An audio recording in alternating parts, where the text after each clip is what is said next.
entonces, recuerdo de forma muy somera que habíamos empezado a trabajar con fasores de valor eficaz simplemente por el hecho de quitarnos el raíz de 2 de la amplitud y aplicando ecuaciones de mallas, porque teníamos dos fuentes de tensión y una serie de elementos conectados en dos mallas, pues por mallas, por las ecuaciones de mallas, podíamos resolver el circuito.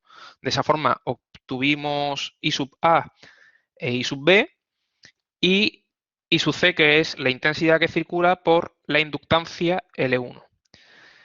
Habíamos calculado también la tensión U de T, que es la tensión que tenemos en terminales de esta bobina L1, y la habíamos pasado del dominio fasorial, que era esta tensión U de 10 voltios eficaces a menos 90 grados, a su expresión temporal, pues simplemente multiplicando el valor eficaz por raíz de 2 por el coseno de 100t menos 90 grados, o menos pi medios. Dijimos que era indiferente. Entonces, como no nos daba tiempo, lo que hicimos fue además representar el diagrama vectorial de intensidades, porque las tres intensidades que hay por el circuito, que son I sub A, I sub B e I sub C, que cumplen tanto en este nudo superior como en este nudo inferior, tienen que cumplir sí o sí la primera ley de Kirchhoff, pues una forma de comprobar que efectivamente se cumple la primera ley de Kirchhoff es hacer la representación vectorial de esas tres intensidades. Entonces decíamos que I sub C más I sub B tenían que ser igual a I sub A si representábamos la primera ley de Kirchhoff de esta forma, y efectivamente veíamos que si sumábamos I sub C e I sub B, lo que obteníamos era el fasor I sub A. O bien podíamos coger esta otra ecuación alternativa, que simplemente la podemos obtener despejando o llevándome I sub A hacia el otro lado, y lo que tenemos es que I sub B más I sub C menos I sub A, que es I sub A cambiado de signo, me da 0, es decir, empiezo y termino en el origen. Muy bien, pues esto es lo que va a ser los diagramas vectoriales de intensidades y de tensiones. Vamos a hacer el de tensión, para lo cual tenemos que calcular todas las tensiones del circuito, dándonos cuenta de que la tensión en esta fuente de tensión E1 es 10 a 0 grados, ¿verdad? Voltios. Esto lo sabemos de aquí. Esta otra tensión va a ser igual a 20 a 0 grados. Voltios también. Y me falta por calcular pues la tensión que tenemos en la resistencia, que vendrá determinada por la ley de Ohm. Vamos a llamar a esta U sub R. Vamos a llamar a esta otra tensión, que daos cuenta que defino en este sentido porque la intensidad I sub A viene por aquí, y así podré aplicar la ley de Ohm con signo positivo, donde esta será la tensión U sub L2. Y esta última tensión vamos a representarla así para que la ley de Ohm también vaya con signo positivo, y sub B, pues esta va a ser nuestra tensión U sub C. Todas estas tensiones, las que tenemos que calcular ahora, que son U sub R, U sub L2 y U sub C, se pueden calcular como la intensidad o el fasor de intensidad que circula a través de ese elemento por la impedancia de ese elemento, tal y como veíamos en corriente continua. Entonces, daos cuenta, pues U sub R va a ser igual a un ohmio por la intensidad I sub A, es decir, U sub R va a ser igual a I sub A. Vamos a hacerlo aquí al final. Anda, me he cargado... ¿Esto cómo vuelvo a ponerlo yo? Ah, es que ha aparecido aquí. ¿Y si hago esto, qué pasa? Ah, pues aparece aquí. Vale, menos mal. Muy bien, entonces ampliamos página y para el diagrama vectorial de tensiones, lo primero que tenemos que hacer es calcular todas las tensiones del circuito, obviamente. Entonces, la tensión U sub R hemos dicho que va a ser igual al valor de la resistencia R por la intensidad I sub A, de aplicar la ley de Ohm a estos fasores. R vale 1 e I sub A valía el otro día, no lo veo, ahí está, 10 a 90, pues 1 por 10 a 90 grados, esto es 10 a 90 grados. Voltios. La tensión en la resistencia. ¿Qué más? Teníamos la tensión en el elemento L2, que es igual a la impedancia de L2, que era J, ¿vale? La tenemos aquí, la impedancia de L2 por la intensidad que circula a través de la inductancia L2, que es I sub A, pues ZL2 por I sub A, la tensión UL2 será igual a ZL2 por I sub A, donde ZL2 hemos dicho que es J, que es lo mismo que 1 a 90 grados, por 10 elevado a 90 grados. Pues esto es igual a 1 a 90 grados, que es la J, por 10 elevado a 90 grados. Muy bien, producto de dos números complejos expresados en forma polar. Por una parte multiplico módulos, es decir, 1 por 10, 10, y por otra sumo argumentos, 90 más 90, 180. 10 a 180 grados, ¿a qué es igual? Pues si representamos en el plano complejo dónde están los los 180 grados, es esta recta, ¿verdad? Por tanto, aquí están los menos 180 grados. O los 180 grados. Entonces, 10 elevado, 10 a 180 es menos 10 a 0 grados, ¿no? Que es lo mismo que menos 10. Sí, pues 10 voltios. Y simplemente me falta ya entonces la tensión en el condensador, cuya impedancia era Z sub C menos 2J y la intensidad que circula a través de él es I sub B. Pues la tensión en el condensador, U sub C, va a ser igual a la tensión la impedancia del condensador por la intensidad I sub B. Es decir, aquí ya hay tantas cosas que no sé dónde estamos. Menos 2J, eso es por 5 más 10J. Menos 2J por la intensidad I sub B, que es 5 más 10J. Esto tendríamos que hacerlo con la calculadora. Perdón, el J va dentro del paréntesis. Tendríamos que hacerlo con la calculadora. Yo lo hice el otro día y me daba menos 2 por... Bueno, claro, esto lo puedo hacer del tirón. Menos 10J, ¿no? De menos 2J por 5, menos 10J, menos 2 por 10, menos 20, y J por J es menos 1. Pues esto queda 20 menos 10J voltios. Realmente me interesa tenerlo así para ahora representar el diagrama fasorial de tensiones.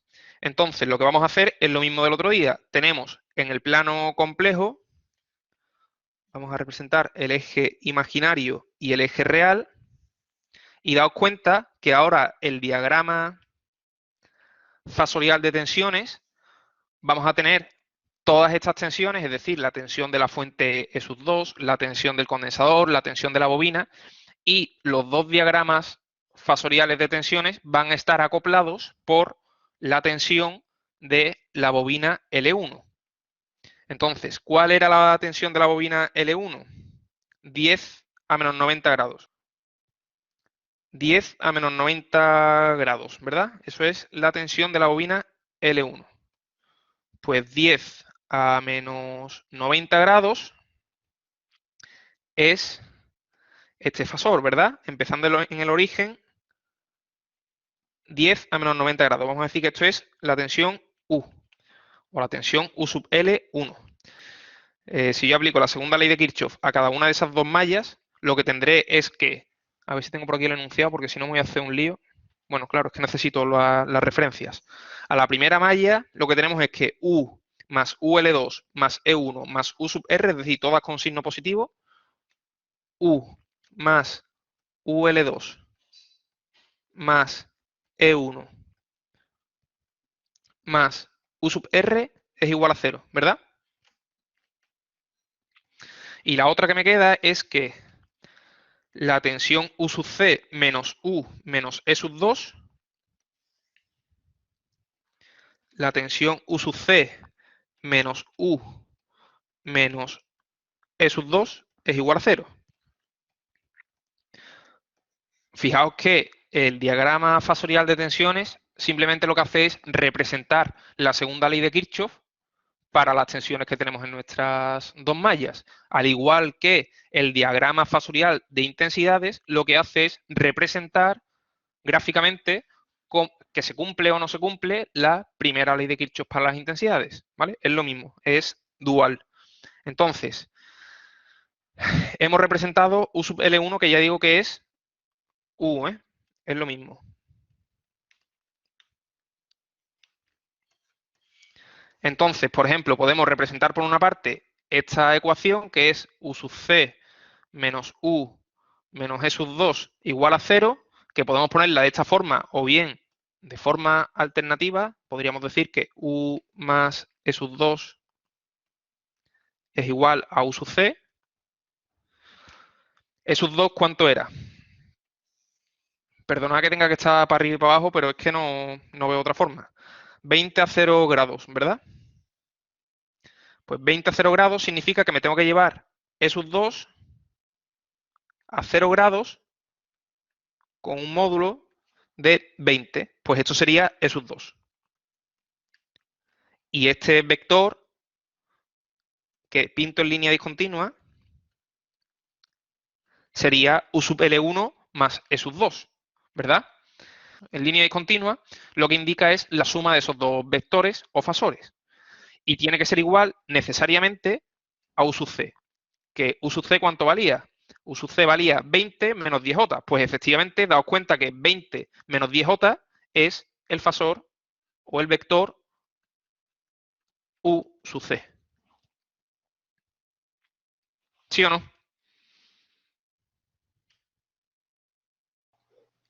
Con estos tres fasores se cumple que U sub L1 más E sub 2 es igual a U sub C. Pues ya estamos comprobando que efectivamente se cumple la segunda ley de Kirchhoff en esa malla. La otra forma de verlo sería decir que si yo partiendo de U sub C le resto menos U y le resto menos E sub 2, o sea, y le resto E sub 2, me tiene que dar 0, o llego al origen.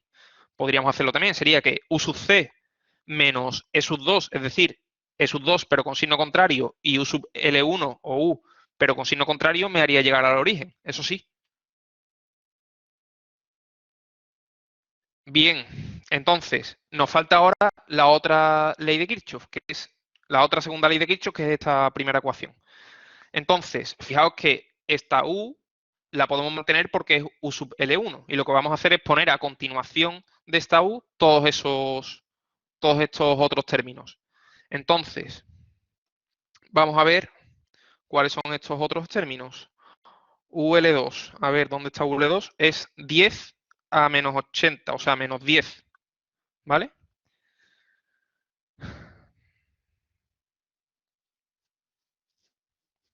Eso es. Estoy pensando, ¿por qué? Porque quiero que me quede, que no se me superpongan las gráficas. Entonces vamos a ver cuáles son los otros valores. E sub 1 era 10 a 0 grados, si no recuerdo mal. Eso es. Vale, pues podemos poner E sub 1. E sub 1, recuerdo que es 10 a 0 grados. Por tanto, lo que voy a hacer es sumar U, que ya la tengo aquí, más E sub 1. Pues para sumar E sub 1 lo que tendré que hacer es poner el fasor E sub 1, que es este, de forma que U sub L1 esté a continuación de sub 1. ¿Verdad? Y me faltan estos otros términos, U sub L2 y U sub R. U sub R, un momento, por favor. U sub R es 10 a 90 grados, por tanto lo puedo poner de esta forma. Esto sería U sub R. Y simplemente me falta ya U sub L2, que efectivamente es menos 10. Pues menos 10, que es este otro fasor. Esto sería UL2. Entonces, fijaos que efectivamente se cumple la segunda ley de Kirchhoff aplicada a esta malla porque U sub L1 más U sub L2 más U sub R más E sub 1 me hacen empezar y terminar en el origen. Esto se puede hacer siempre que resolváis un problema en corriente alterna. Cogéis las intensidades y cogéis las tensiones y tenéis que comprobar que en todas las mallas o en todos los nudos del circuito se tiene que cumplir segunda ley de Kirchhoff o primera ley de Kirchhoff, ¿vale? Hacedlo por vuestra cuenta porque no es lo mismo que lo haga yo a que lo hagáis vosotros y no nos vamos a parar mucho más en ver diagramas fasoriales porque es que no tiene más, más problemática. Simplemente sumar fasores de intensidad si queremos comprobar la primera ley de Kirchhoff y fasores de tensión a un camino cerrado si queremos comprobar la segunda ley de Kirchhoff. Y siempre se tiene que cumplir o bien que dos tensiones, por ejemplo, U más E2 me dan la tensión del condensador C, como se da aquí, U más E2 es lo mismo que la tensión del condensador, o bien que la suma de tensiones a lo largo del camino cerrado tiene que ser igual a cero, es decir, empezamos y terminamos en el origen. Entonces, ¿por qué digo esto? Porque nos quedan algunos problemas todavía de alterna, pero ya digo que hacer el diagrama fasorial no aporta mucho más. Entonces prefiero que queden bien claros cómo se hacen todos los problemas a perder más tiempo con los diagramas. Joder, ¿qué le pasa a esto? Con los diagramas vectoriales, ¿vale? O fasoriales. Y si tenéis dudas me preguntáis en tutoría. Bien, ¿alguna pregunta de este problema? Pasamos al siguiente porque no hay tiempo que perder. El siguiente problema también es de la colección, es el problema A3. Y dice, en el circuito de la figura, el amperímetro marca 4 amperios y Z1 es igual a 3 más J4 ohmios. Se sabe además que Z2 es puramente capacitiva y que Z3 es de carácter inductivo con el mismo valor en su parte resistiva que en su parte reactiva. El conjunto formado por Z2 y Z3 en paralelo es puramente resistivo, con una impedancia de valor 5 ohmios. Se pide dibujar el diagrama vectorial de intensidades. Bien, vamos a digerir el enunciado porque da muchísima información en pocas palabras. Punto número 1 que tenemos que saber de este problema. Habitualmente hemos dicho que podemos trabajar con fasores de valor eficaz o fasores de amplitud. Pues bien, la pregunta del millón es, cuando un amperímetro o un voltímetro nos dan una medida, ¿qué nos están dando? ¿Amplitud o valor eficaz? ¿Alguien lo sabe?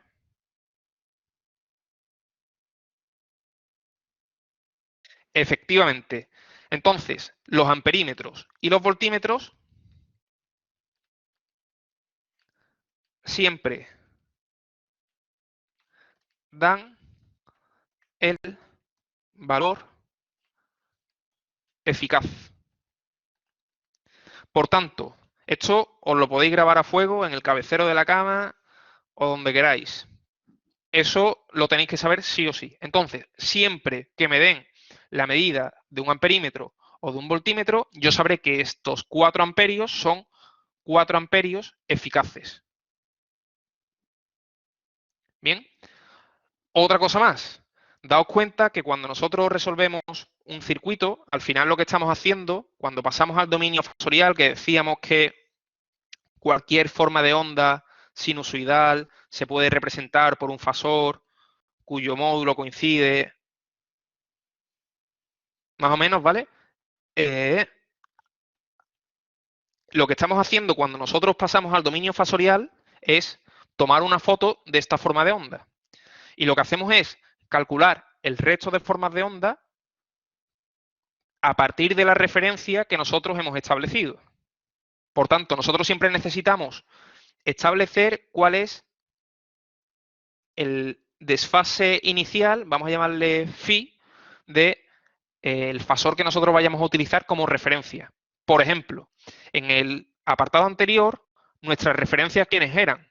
Pues afortunadamente, fijaos que E sub 1 y E sub 2, como me dan la forma de onda completa, yo sé que el desfase inicial de E sub 1 y el desfase inicial de E sub 2 es 0 grados. Por tanto, yo lo que estoy haciendo es resolver este circuito con estas referencias. Es decir, a partir de E1 y E2 calculo todas las demás tensiones e intensidades del circuito, pero habiendo tomado esa referencia.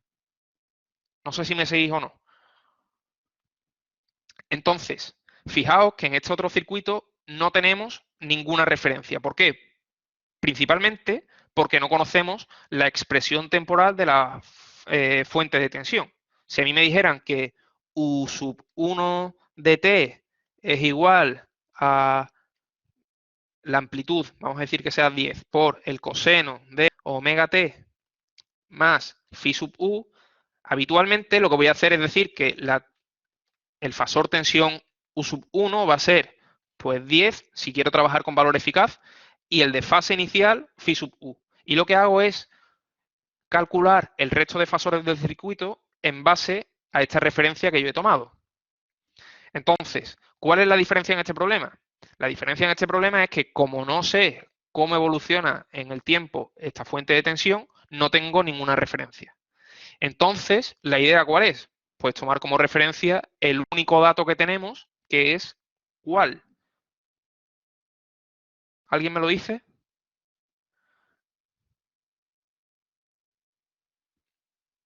Sonido de grillos. Efectivamente, no lo ha dicho nadie, el que marca el amperímetro. Como yo puedo establecer las referencias donde yo quiero, pues voy a utilizarlas en el único dato que tengo. El único dato de intensidad o de tensión que tengo, ¿cuál es? Pues el que me dice el amperímetro. Por tanto, voy a poner en mayúscula referencia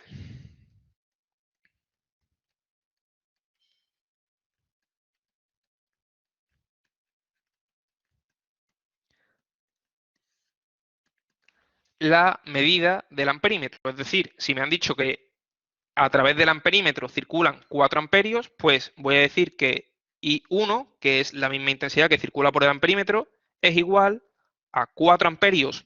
Recuerdo que es valor eficaz porque me lo está dando un instrumento de medida que me da los valores eficaces con un desfase inicial de 0 grados. Y voy a poner aquí, lo establezco yo. ¿Por qué? Porque necesito una referencia. Lo establezco yo. Porque necesitamos una referencia. Muy bien. Entonces, ya sabemos, tenemos perfectamente determinado cuánto vale U sub 1, es decir, 4 a 0 grados, amperios. Muy bien, recuerdo que lo que dice el enunciado es, se sabe además que Z2 es puramente capacitiva y que Z3 es de carácter inductivo con el mismo valor en su parte resistiva que en su parte reactiva. El conjunto formado por Z2 y Z3 en paralelo es puramente resistivo con una impedancia de valor 5 ohmios. Y nos dicen que dibujemos el diagrama vectorial de intensidades, para lo cual lo primero que necesitamos es el resto de intensidades del circuito, es decir, I sub 2 e I sub 3. ¿Cómo podemos conseguirla? Bien, vamos a hacer caso a lo que me dicen de las impedancias 2 y 3. Z2 dicen que es puramente capacitiva. Que Z2 sea puramente capacitivo, recordamos que las impedancias se expresan como una resistencia más una reactancia por J. Recuerdo que si una impedancia es puramente capacitiva, significa que no tiene parte real y que solo tiene parte imaginaria. Por tanto, podemos hablar de la impedancia Z2 como X2J. O lo que es lo mismo, su módulo, ¿cuál va a ser? X2 a 90 grados. ¿Verdad? Estos son ohmios. Y por otra parte dicen que Z3 es inductiva y que su parte real y su parte imaginaria son iguales. Es decir, R es igual a X. Y que sea inductiva significa que la reactancia es mayor que 0. ¿Vale? En este caso, como es capacitiva, X2 necesariamente va a ser menor que 0, por ser puramente, bueno, por ser de tipo capacitivo. Que sea puramente o no, da igual en este caso. Da igual me refiero, una vez que sabemos que está sobre el eje imaginario, me da igual, o sea, ya estoy utilizando que es puramente capacitiva. Ahora me falta decir que sea capacitiva significa que X2 es menor que 0, por ser capacitiva.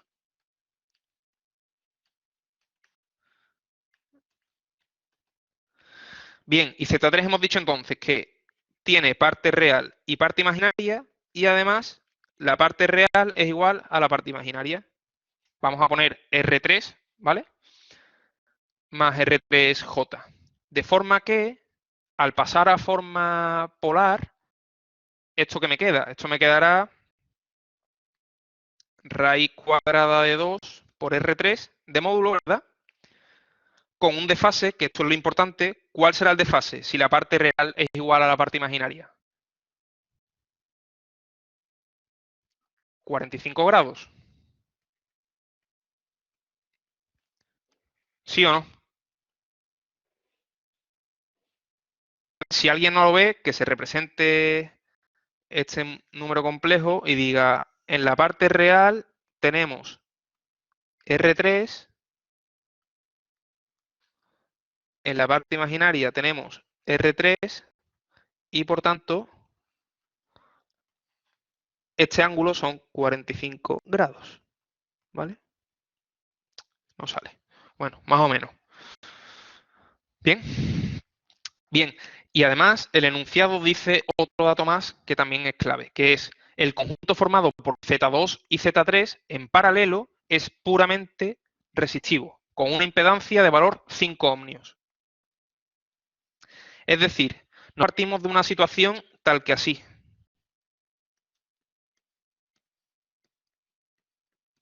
Me voy a centrar simplemente en las cargas Z2 y Z3. Esto es Z2 y esto es Z3.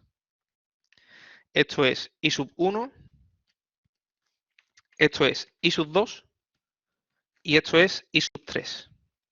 I sub 1 lo conozco, hemos dicho que son 4 a 0 grados, amperios. Y ahora lo que me está diciendo el enunciado es que esta situación es equivalente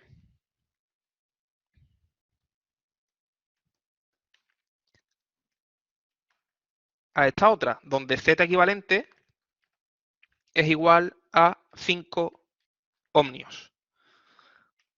Y esto sigue siendo I sub 1, igual a 4 amperios. Muy bien. Entonces, ¿qué podemos sacar de esta información?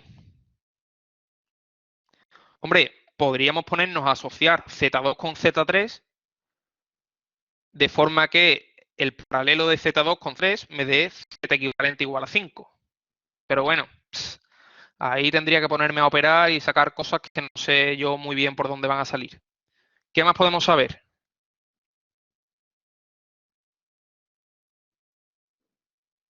Efectivamente, es lo que yo acabo de pensar también.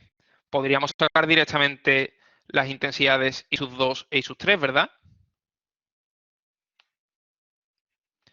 Tenemos estos dos elementos conectados en paralelo, alimentados por una intensidad, pues podemos sacar la intensidad I sub 2 y la intensidad I sub 3. Muy bien, vamos a hacer eso. Y ahora os comento la otra opción que ya había pensado. Entonces, aplicamos divisor de intensidad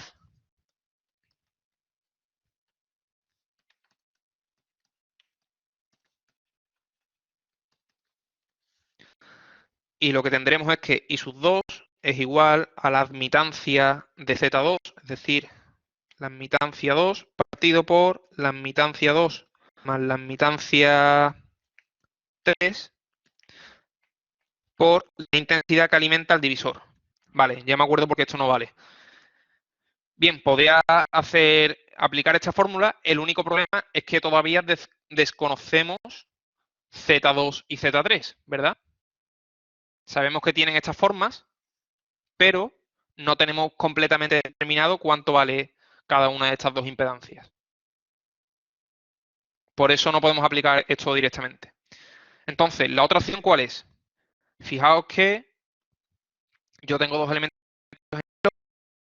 me quedo con esta otra situación, donde I sub 1 sigue siendo 4 a 0 ohmios y conozco la impedancia equivalente. Ahora sí la tengo completamente determinada. Por tanto, ¿puedo sacar yo esta tensión?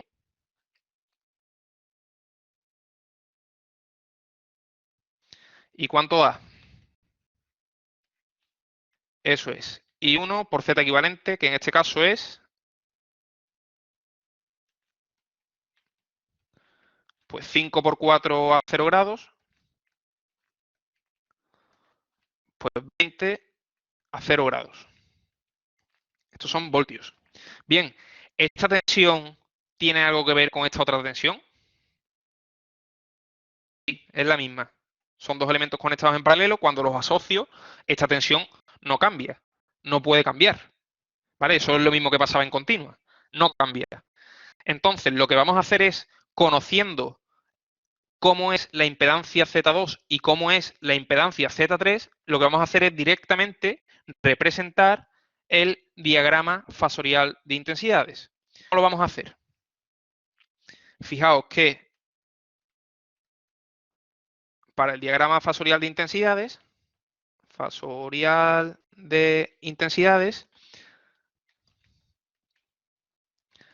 cuenta que yo lo único que conozco es, si esto es el eje imaginario y esto es el eje real,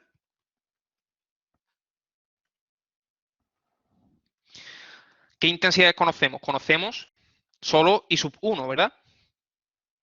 Que lo pongo de tirón. Son 4 a 0 grados. Por tanto, I1 tiene que estar más o menos ahí, ¿verdad? Y ahora, de I2 e I3, ¿qué sé? No sé nada, pero sin embargo, sí que conozco cómo son, de qué forma son sus impedancias Z2 y Z3. Entonces, si yo conozco cómo es la tensión a la que están sometidas Z2 y Z3, puedo saber más o menos dónde está la intensidad que circula por cada uno de ellos, ¿verdad? Vamos a ver. ¿Dónde estará U? U son 20 a 0 grados. Por tanto, será algo así, más o menos. Muy bien. Y fijaos, esta tensión U es la tensión a la que está sometida la impedancia 2 y la tensión a la que está sometida la impedancia 3. Z2 hemos dicho que era una carga puramente inductiva, o sea, capacitiva, perdón. Z2 es puramente capacitiva. ¿Qué pasaba con las puramente capacitivas? Algo así sobre la intensidad y la tensión que no sé quién adelantaba a no sé qué otra, ¿no? ¿Quién adelantaba a quién en las cargas capacitivas?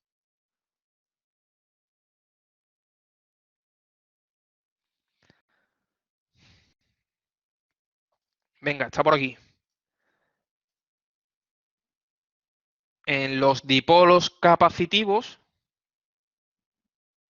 bueno, aquí no está realmente, está aquí. Fijaos, en el condensador la intensidad adelanta a la tensión en 90 grados. Por tanto, si yo tengo que la tensión U son 20 a 0 grados, que está aquí puesto, ¿dónde tiene que estar la intensidad I2?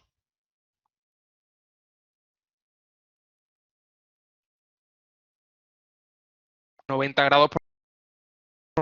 Por tanto, I2 tiene que estar sobre el eje imaginario. Vamos a decir que I2 tiene que estar por aquí. ¿Sí o no? En un condensador o en una carga puramente capacitiva, la intensidad adelanta a la tensión en 90 grados. Muy bien. ¿Y dónde estará la otra intensidad? La otra intensidad, que es I3. ¿Qué ocurre con I3? Hemos dicho que Z3 es de la forma raíz cuadrada por R3 con un desfase de 45 grados. Por tanto, ¿tiene que estar la intensidad I3? Pues necesariamente retrasando a la tensión U 45 grados, es decir, sobre esta línea, donde estos son 45 grados. Pues sobre esta línea, porque en una carga inductiva, la intensidad retrasa a la tensión. En el caso de la inductancia pura, lo que ocurría es que la tensión adelantaba la intensidad en 90 grados, en una carga que no es inductiva pura, tensión adelanta la intensidad en un desfase que viene determinado por el desfase de la propia impedancia. En este caso, 45 grados porque la carga es inductiva con una parte real igual a la parte imaginaria. Como Z3 es R3 más R3J a 45 grados, la intensidad tiene que estar retrasada de la tensión 45 grados. Ahora bien, para calcular el módulo, ¿qué es lo que tendremos que hacer? Pues lo que tendremos que hacer es decir, bueno, yo sé cómo se relacionan en este punto I1, I2 e I3, ¿verdad? Sí, eso es la primera ley de Kirchhoff. Y yo sé entonces que I1 tiene que ser igual a I2 más I3.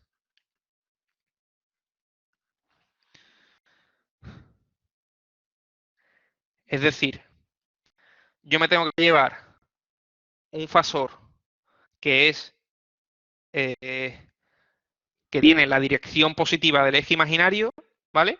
Tiene que darme más un fasor que está sobre esta recta, me tiene que dar este otro fasor, ¿verdad? Por tanto, lo que puedo hacer es trazarme una paralela al eje imaginario, de forma que el punto de corte de esa recta con la recta de los menos 45 grados me tiene que dar, esto sería I sub 3, e I sub 2 tiene que ser este otro fasor. De forma que efectivamente I sub 3 más I sub 2 me da igual a I sub 1.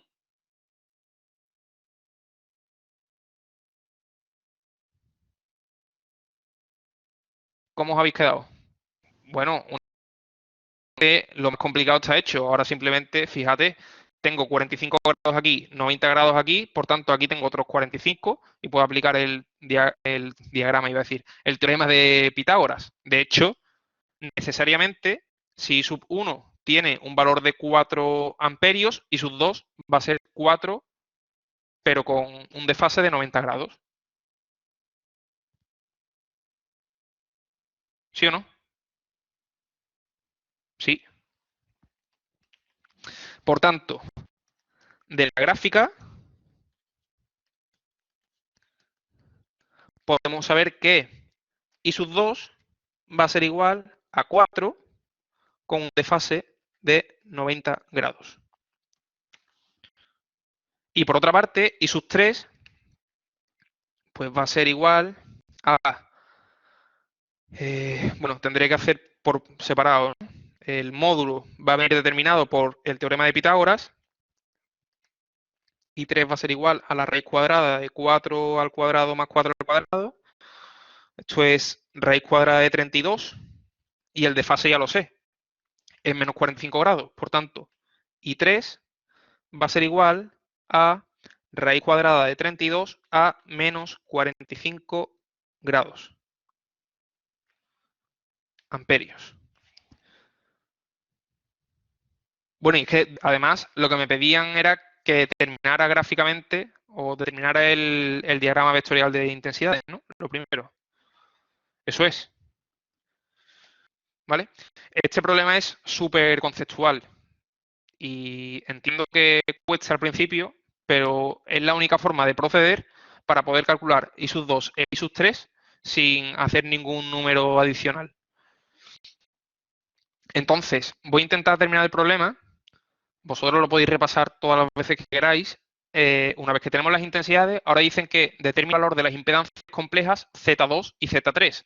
Daos cuenta que una vez que tenemos ya el valor de la intensidad 2 y de la intensidad 3 y conocemos esta tensión, automáticamente podemos dividir esta tensión por esta intensidad y me da Z2 y esta tensión por esta intensidad y me da Z3.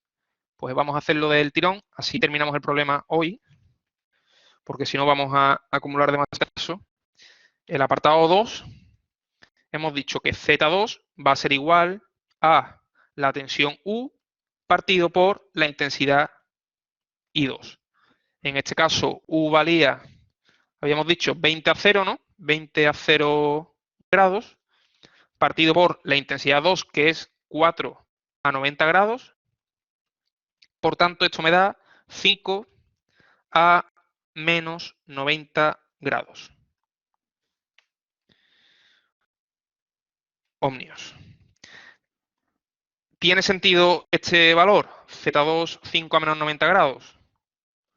Pues Z2, fijaos que habíamos dicho que X2, o sea, que Z2 tenía que ser igual a X2J o X2 a 90 grados, pero con X2 negativo. Por tanto, estos 5 a menos 90 grados es lo mismo que menos 5 a 90 grados. Por tanto, tiene sentido y está bien. Es una carga puramente capacitiva. Y por otra parte, Z3 tendrá que ser igual a la tensión U partido por I sub 3, que en este caso es 20 a 0 grados partido por la intensidad I sub 3, raíz de 32 a menos 45, que esto me va a quedar un número horroroso.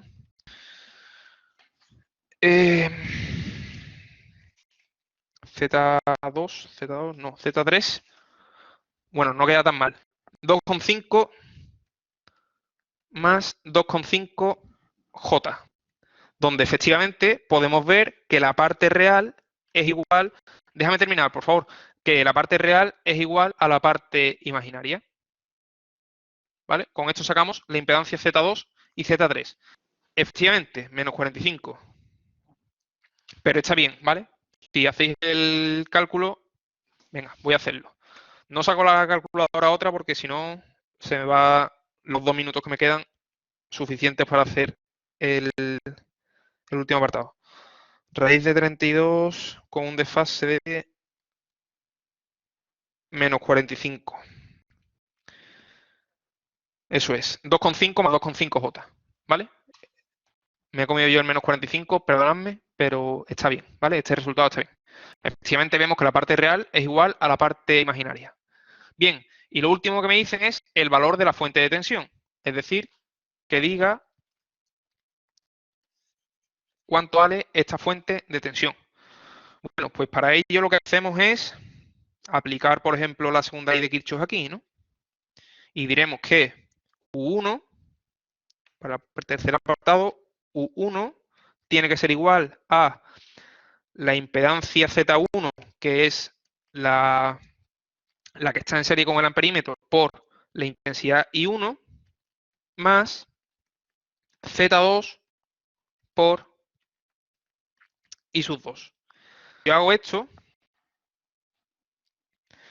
me queda, voy a sustituir, Z1 es 3 más 4J, que multiplica la intensidad I1, que es 4 a 0 grados, más Z2 hemos dicho que es menos 5 a 90 grados, por I sub 2, que es, ¿cuánto es I sub 2? No lo tengo aquí. Bueno, claro, si es que realmente, bueno, I sub 2, ¿dónde está? 4 a 90 grados. Y esto da 35,78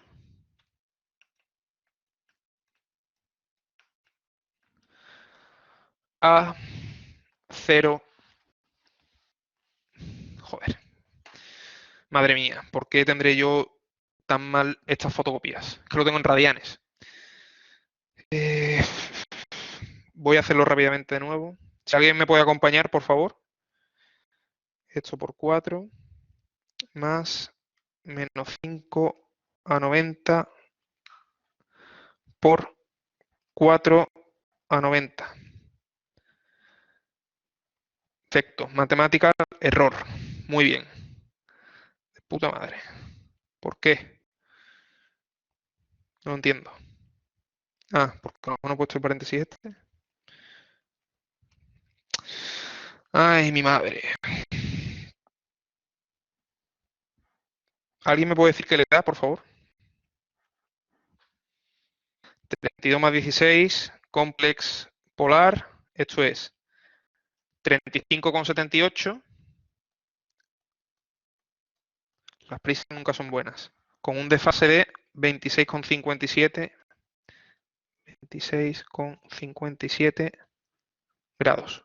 5,7. Y estos son voltios. Esta es la tensión U1. Como estábamos trabajando en valores eficaces porque la medida inicial la habíamos obtenido del amperímetro, termino ya, simplemente lo que tendré que hacer es pasar del valor eficaz a amplitud 35,78 por, claro, aquí lo que pasa es que no conocemos si es coseno o seno. Ponemos coseno y tampoco conocemos la frecuencia angular. Omega t menos 26, más 26, perdón, con 57. Realmente aquí no nos están pidiendo que deshagamos el cambio porque no tenemos datos suficientes. U sub 1 igual a 32 más 16 J voltios y con eso está finiquitado el problema.